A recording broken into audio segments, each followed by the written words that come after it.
जब भी हम भारत की तरक्की की बात करते हैं तो गांव को नहीं भूल सकते। क्या सच में गांव का विकास हुआ है? बड़े बड़े वादों के साथ होने वाले विकास में एक बहुत बड़ा वर्ग भ्रष्टाचार का शिकार और कमजोर प्रणाली को लगातार एक तस्वीर दिखा रहा है।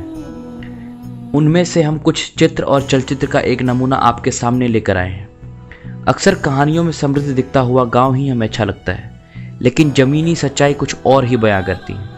सरकारी योजनाओं और उनमें हुए विकास के बीच झुलती कई जिंदगी एक नई सुबह का आज भी इंतजार कर रही है।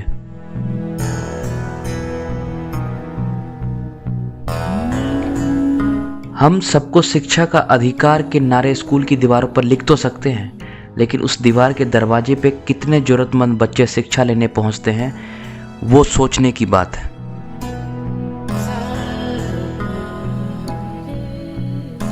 बेटी पढ़ाओ बेटी बचाओ के लिए नाम की नहीं, इसके लिए काम की ज़रूरत है। बेटी के साथ साथ उन सभी माँ बहनों का भी सोचना चाहिए जो त्योहारों पर भी नए कपड़े पहनना उनके लिए एक सपने जैसा होता है।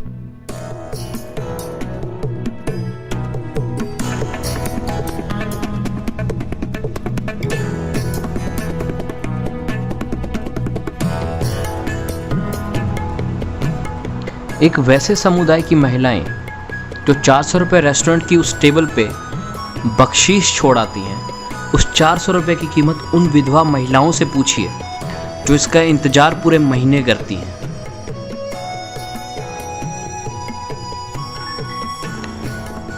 अपने पेट की भूख को हम तरह तरह के पकवान के साथ रोज भरते हैं, मगर उस भूख का वास्तविक अनुभव वही करते हैं जिसको 2 वक्त की रोटी के लिए भी जिद्दोजहद करनी पड़ती है।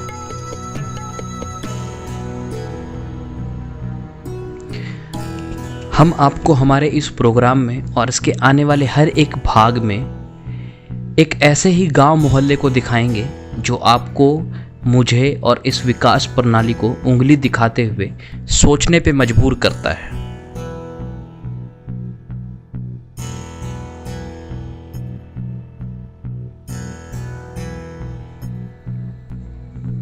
नमस्कार, मैं संदीप आपका एक बार फिर स्वागत करता हूँ आपके अपने channel let's face the truth पे। आज हम एक नया एपिसोड लॉन्च करने जा रहे हैं जिसका नाम है सीधे ज़मीन से। इस एपिसोड का हम पहला भाग आपके सामने प्रस्तुत करेंगे, जिसमें हमको एक ऐसा गांव दिखाने की कोशिश करेंगे जिसको हमने सिर्फ किताबों में पढ़ा है, लेकिन उसकी सच्चाई से हम रूबरू आज तक हो नहीं पाए। हम उस तरह के गांव को आपके सामने प्रस्तुत करेंगे और दिखाएंगे कि आज बदलते भारत के साथ साथ उस गांव को बदलने की दिशा में हम कितने कामयाब हुए हैं या नहीं हुए। आज हम आपको इस भाग में एक ऐसे ही गांव के अंदर बसता हुआ घर दिखाएंगे, जिस घर के हालात, उस घर के रहन सहन या उस घर में जीने वालों के अंदर एक डर जो होता है वो किस चीज़ का है, वो सब दिखाएंगे। इस वीडियो को देखने के बाद आप एक हद तक ये समझ पाएंगे कि जो सिस्टम के बड़े बड़े वादे हैं, गांव का विकास हुआ है या उसको कर रहे हैं, जिस तरह से भी वादे प्रस्तुत किए गए हमारे सामने और हम जिस चीज़ को मान के बैठे हैं, आपका मानना किस हद तक सही है या गलत है, वो सब आप अपने आप में एक क्लैरिफिकेशन ले सकेंगे और उसको बहुत ईजिली समझ सकेंगे।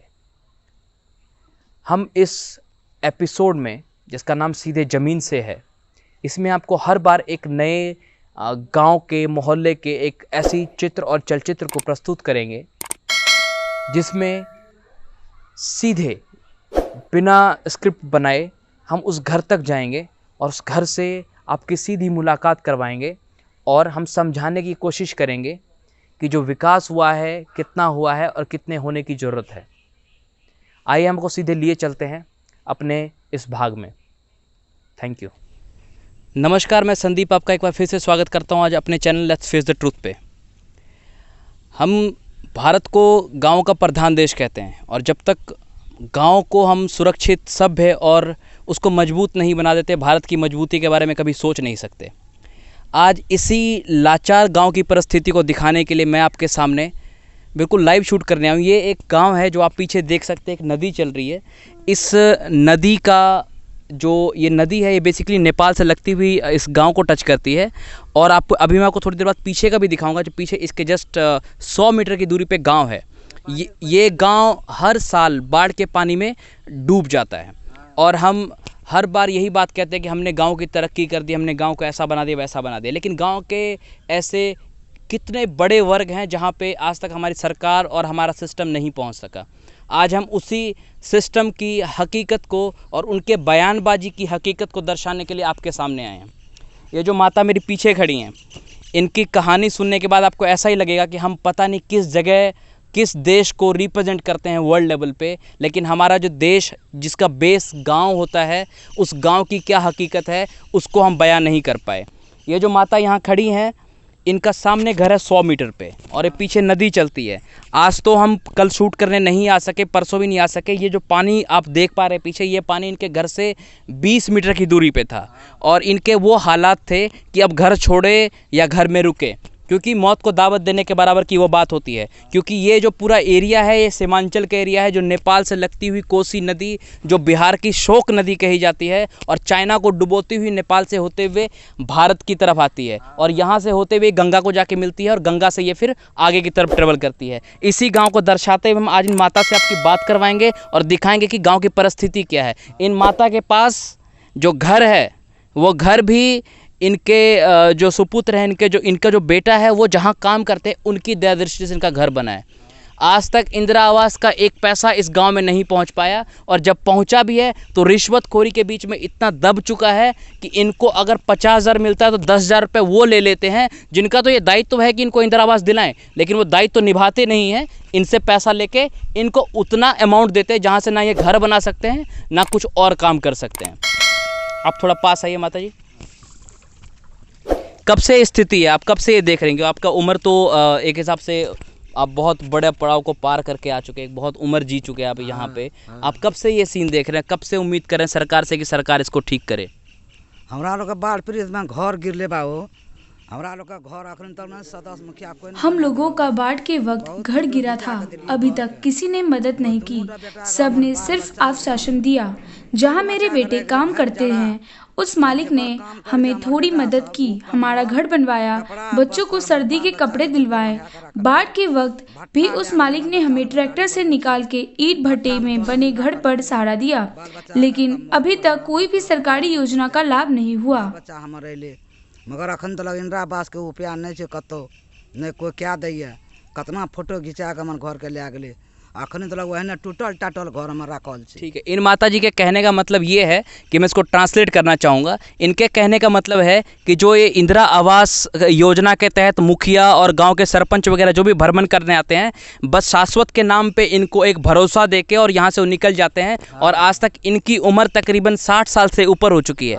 आज तक ये इसी नदी के प्रकोप से हर साल अपने घर को छोड़ते हैं, कहीं और शरण लेते हैं। जब नदी सूखती है तो ये फिर वापस आते हैं। नदी की बात तो हम गर्मियों के मौसम में करते हैं, जब बाढ़ का सीजन होता है। ठंड में इनके बच्चे, इनके 2 बेटे हैं, दोनों का घर है, इन दोनों को हेल्प नहीं मिला। इनका बेटा एक ईंट भट्टे में काम करता है, जो जहाँ पे ईंट बनाई जाती है। उस ईंट जो उस भट्टे का मालिक है, उसकी आप हम कह सकते हैं, क्योंकि इंसानियत कहीं ना कहीं जिंदा होती है, तो उस इंसानियत की मिसाल है कि हाँ जी, इनके बच्चों को उन्होंने ठंड के टाइम में, बाढ़ के टाइम में ट्रैक्टर भेज के यहाँ से सबको निकाल के ईंट के भट्टे में रखा, खाना पीना वहाँ पे दिया। और अभी एक इंसानियत के नाम पे इनका एक घर बना के दिया गया है इनको, जो काबिल तारीफ़ है। हम उसकी इज्जत करते हैं, रिस्पेक्ट करते हैं। लेकिन जहाँ सिस्टम बड़े बड़े दावे करती है, उस दावे की पोल को खोलता हुआ एक छोटा सा उदाहरण है ये गाँव। आपका बेटा कमाने के लिए सिर्फ ईंट भट्टे में, दोनों बेटा ईंट भट्टे में काम करते हैं? हाँ, दोनों ईंट भट्टे में काम हाँ, करते हैं। ईंट भट्टा में काम करते। कितना कमाई कर लेते दिन में? दिन में कितना कमाई करते? 200-300 टका। तो 200-300 रुपए की दिहाड़ी पे इनका 16 लोगों का परिवार है। कितने लोग आपके परिवार में? 16 परिवार छी। 16 लोगों के परिवार में 200-200 बेचारा भट्टा वाला कंपनी। मेरे 2 बेटे दिन में 200 से 400 रुपए कमाते हैं, उसमें मेरे 16 लोगों का परिवार पलता है। जखनी मांगे बाल बच्चा बीमार पड़े छे, तखनी वो बेचारा 2,000-1,000 दे दे छे। तो ये अस्पताल की व्यवस्था पे भी एक सवाल उठाता हुआ, यहाँ के आसपास दूरी पे अगर हम 7-8 किलोमीटर की दूरी की बात करें, सरकारी अस्पताल दूर दूर तक आपको देखने को नहीं मिलेगा। हम कोशिश करेंगे कभी आपको इसकी अस्पतालों की जो स्वास्थ्य हालात हैं उसकी स्थिति का भी हम आपके सामने वर्णन कर सके। फिलहाल तो इन माता के दुख तकलीफ है, हम इस बात को आपके सामने रखना चाहते हैं। और सिस्टम के जो बड़े बड़े दावे करने वाले लोग होते हैं, उनकी पोल को खोलती हुई बात पीछे नदी, सामने 100 मीटर पे गांव, 100 मीटर भी नहीं हो, मैं ज़्यादा कह रहा हूँ, आपको ट्रैवल करता हूँ मैं दिखाऊंगा, गांव का फ्रंट भी दिखाऊंगा, उनके हालात दिखाऊंगा, किचन के जहाँ पे ये खाना बनाते हैं। हम बड़े लोग जो मीडियम क्लास लोग होते हैं जो डाइनिंग टेबल पे खाना खाते हैं, मेरी बात मानिए, जब मैं आपको इनका किचन दिखाऊंगा तो आपके सोचने की जो क्षमता है, शैली है ना, वो बदल जाएगी।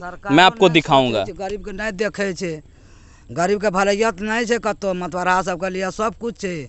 हमरा लोग का काठ भी नहीं है जो राशन उठाए कोटा में। इनका रिश्वत नहीं देने की वजह से राशन कार्ड भी नहीं बन पाया, और जिनके पक्के के मकान हैं उनके राशन कार्ड हैं। जिनका मजबूत मकान बना हुआ है, बेस को, ज़मीन को छूते हुए, जिनको बाढ़ पानी और इन किसी चीज़ों से फ़र्क नहीं पड़ता, उनके राशन कार्ड बने हैं। इनका 16 लोगों का परिवार है। वो मोदी जी के आपको एक स्टेटमेंट याद होगा जहाँ पे वो 80 करोड़ जनता को भारत की राशन खिलाते हुए नजर आए थे। ये माता जी यहाँ 16 लोगों का परिवार है, तो छोटा सा एग्जाम्पल है। यहाँ पे भी हम लोग देख सकते हैं कि राशन पानी का क्या जुगाड़ है। आपको आज तक राशन कार्ड नहीं बना? नहीं दिलो हमरा के राशन कार्ड नहीं है। क्यों, कोई पैसा पूसा मांगता है क्या राशन कार्ड पैसा मांगल के पैसा दिलिए सदस्य। मुझे आज तक राशन कार्ड नहीं मिला।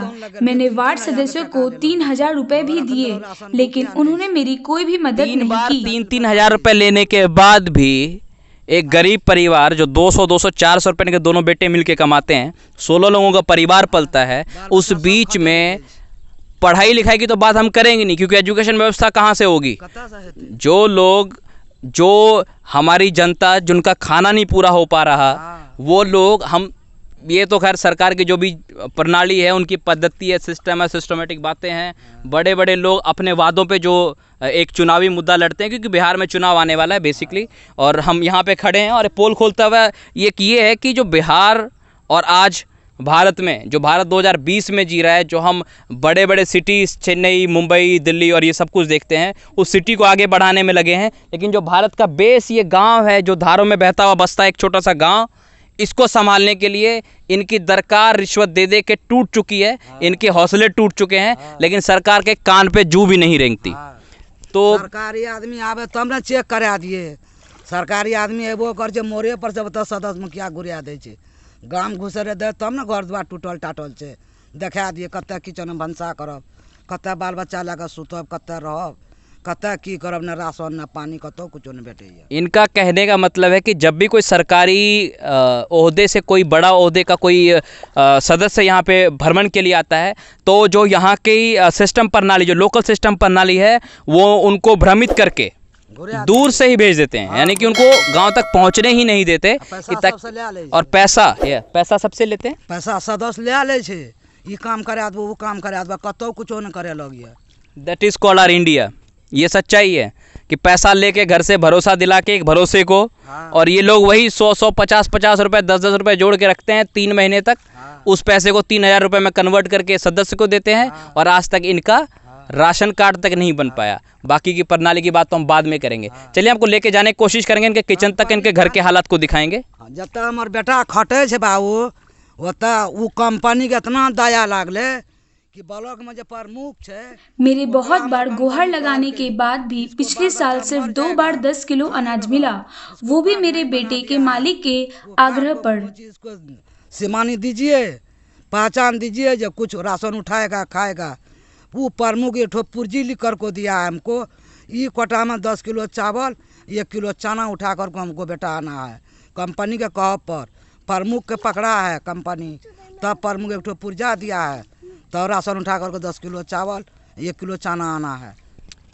यानी कि इनके जो कंपनी वाले, इनके कंपनी का मालिक जहाँ पे इनका बेटा काम करता है ईट भट्टे में, जरूरी है, क्योंकि वो ईट भट्टे में काम करते हैं तो उनका थोड़ा सा एक पावरफुल होना बनता है, जायज़ है। क्योंकि गांव में जब भी कोई उद्योगपति होते हैं, क्योंकि वो उद्योगपति हैं, उनकी बात की इज्जत को रखते हुए वहाँ का जो कर्मचारी हैं, ब्लॉक प्रमुख कर्मचारी, जो ये इनका कागज़ों पे हस्ताक्षर करते हैं, किसी के नाम पे कागज़ बना के देते हैं, उनके कहने पे एक टेम्प्रेरी कार्ड इनको बना के इसी साल 2020 में दिया गया है। वो भी टेम्प्रेरी है, एक राशन कार्ड, जब तक ये कि कोरोना काल चल रहा है इस बीच का। और इसके लिए इनको 10 किलो अनाज मिलता है पूरे महीने का, और 1 किलो चने की दाल मिलती है। तो अभी तक इनको इस पूरे साल में सिर्फ 2 बार राशन मिला है। ये हमारे गांव की सच्चाई को बयान करता हुआ एक ऐसा चेहरा, एक ऐसा मुखौटा जो एक तमाचा है सिस्टम के ऊपर, जो सिस्टम बड़े बड़े दावे खोलती है। हम आपको इनके घर की तरफ लेके चलेंगे, इनका किचन दिखाएंगे, इनके रहने का वो दिखाएंगे, जहाँ पे ये लोग सोते हैं और जो करते हैं। ये इनके घर का पीछे का द्वार है जो नदी के साथ बिल्कुल लगता हुआ इनकी घर की तरफ आता है। और ये घर की हालत है, ये जो घर बन के तैयार हुआ है कि सिस्टम की देन नहीं है, जहाँ पे इनके बेटे काम करते उस मालिक की देन है, जिनकी दया दृष्टि की वजह से, एक जो मानवता जिसको कहते हैं उनके दिल में जो बसता होगा उसकी वजह से उन्होंने ये घर बना के तैयार किया है। इसके ऊपर भी प्रॉपर छत नहीं बना हुआ, जिसके ऊपर टीन की जो व्यवस्था कर रखी इन्होंने फ़िलहाल लाइफ जीने के लिए, जो जीना ज़रूरी होता है जब तक हम इस धरती पे हैं। मानवता की बात करें तो उसके तहत ये बहुत बड़ी चीज़ है कि किसी ने इनको घर बना के दिया। लेकिन ऊपर की हालात देखें तो हम यहाँ पे 2 घंटे नहीं रह सकते, गर्मी बहुत ज़्यादा पड़ती है जब भी हम टीन की व्यवस्था ऊपर करते हैं। तो फिर भी ज़िंदगी कट रही है और हम आपको दिखाने की कोशिश करेंगे इनके घर के जो पीछे की तरफ से घर के द्वार में घुस रहे हैं। ठीक है, ये मिट्टी के बने हुए फर्श, ठीक है, रहने के लिए अनुकूल है। लेकिन अगर हम बात करें सरकारी सिस्टम के तहत किए गए वादे की, तो उस वादे के अनुकूल बिल्कुल भी नहीं है। आप एक बार कैमरामैन मुझे आपको आपके पूरे घर का वो दिखाएंगे। ये घर की हालत है, ये इस तरह से व्यवस्था है, बस ज़िंदगी काटने की बात है यहाँ पे, और जीने के लिए कुछ भी नहीं बचा। इस तरह से ये रख के अपना जीवन यापन करते हैं। और ये भी इस वजह से रखा गया है इस तरह कपड़ों को, ताकि अगर बाढ़ का पानी अचानक से आ जाए या फिर धार कट जाए तो ये लेके इन कपड़ों को सुरक्षित जगह पर रख सकें और अपने आप को और अपनी संपत्ति को बचा सकें।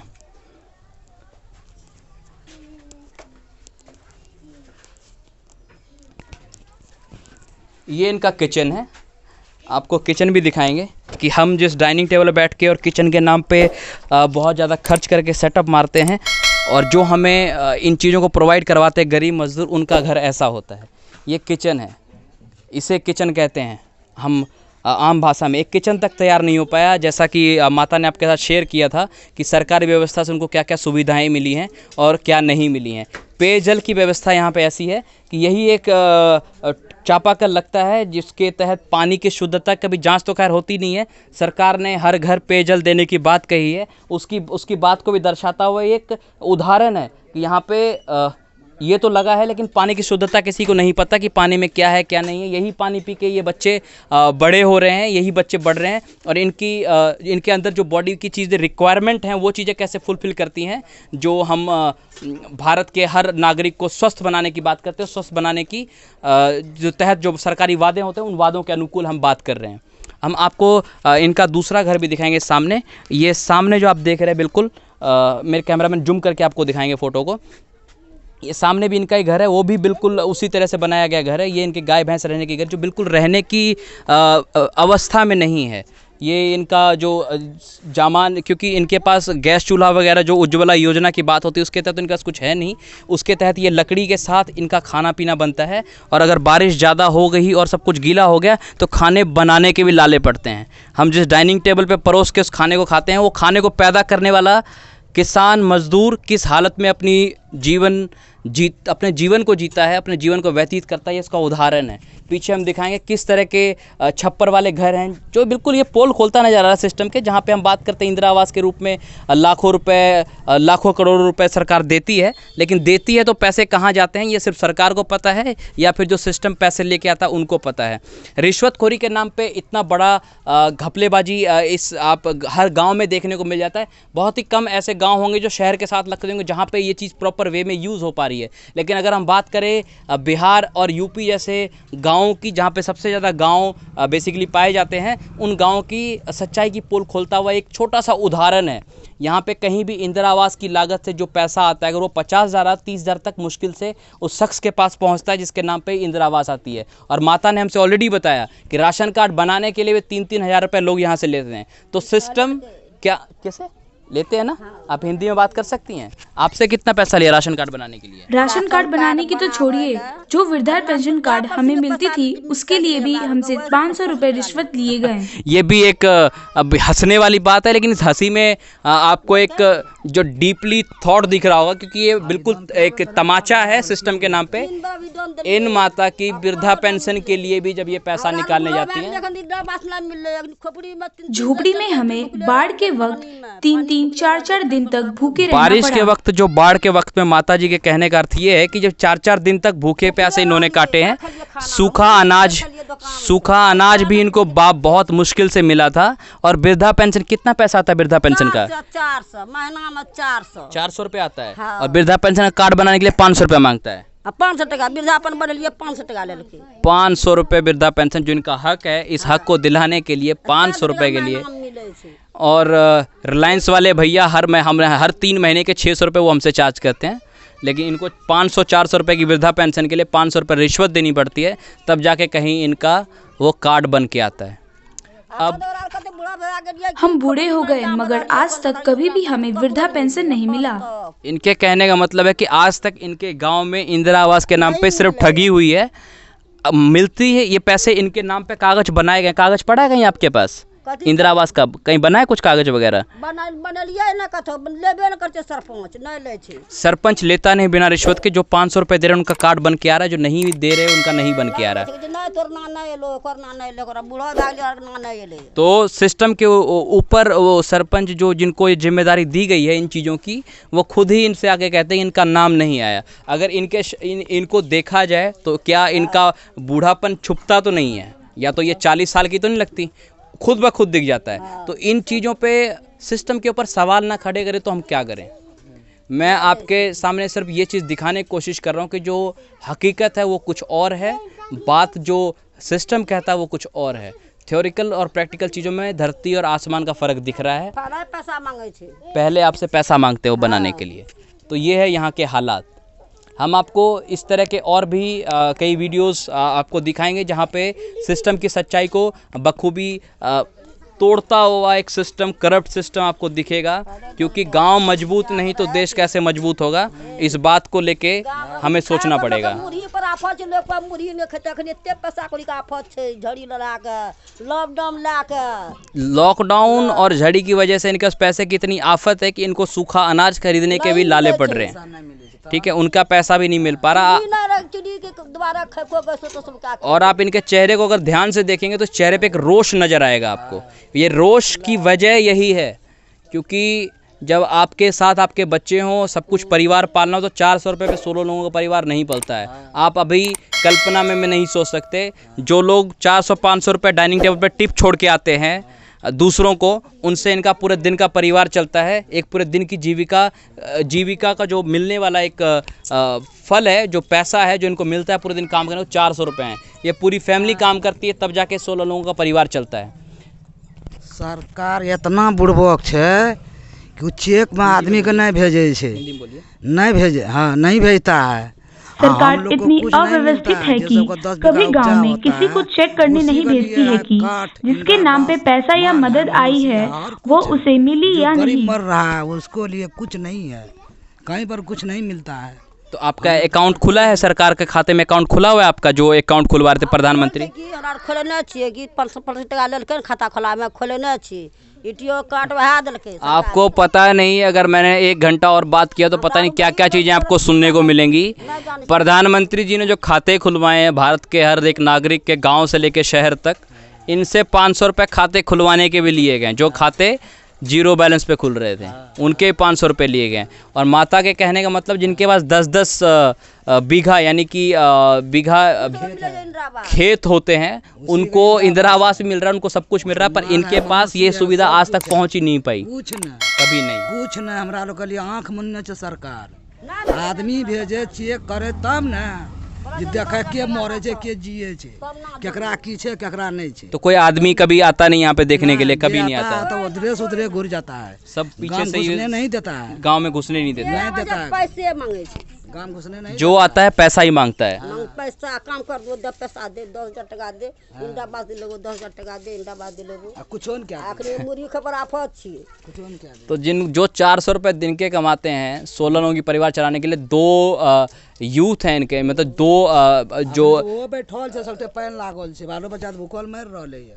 ओके, हां बाल बच्चा भूखल मर रहले है, कते कोन काम करे जेबे पैन में, जो पसनी कमावे ले जेबे, ककरो बाड़ी झाड़ी में कुछो चीबे न करे, पैन लागल छै, कते कमेबे जे 100 टका साँझ के देते जे बाल बच्चा गुजारा काटबे। बेटो से भट्ठा भट्टी में पैन लागल छै, डूबल छै, कते कौन काम कर। पिछले 6 महीने से ज़्यादा हो गए लॉकडाउन को, तकरीबन 6 महीने हो गए। इन 6 महीनों में माता के कहने का मतलब ये है कि इन 6 महीनों में इनको मजदूरी करने के लिए भी, क्योंकि सब कुछ बंद था, और इनको मजदूरी करने के लिए भी कहीं पे काम नहीं मिला, जिसके एवज में इनको पूरे दिन काम करने के 100 रुपये मिलते हैं। तो एक और बात सिस्टम के ऊपर कि मजदूरी करने का मिनिमम वेजेस क्या है, ये भी इस गांव में नहीं पता किसी को, लोग फिर भी मजदूरी करते। 100 रुपये पूरे दिन काम करने के, ध्यान देने वाली बात है, सवाल है अपने आप में, पूरे दिन काम करने के 100 रुपये। तो अब आप लगा लीजिए कि आपके बड़े शहरों में एक दिन आप काम करते हैं, आपको कितने पैसे मिलते हैं, और उस एवज में गांव पे क्या पैसा मिलता है। परसेंटेज के हिसाब से आप देखेंगे तो 20% भी ये अमाउंट नहीं आता है।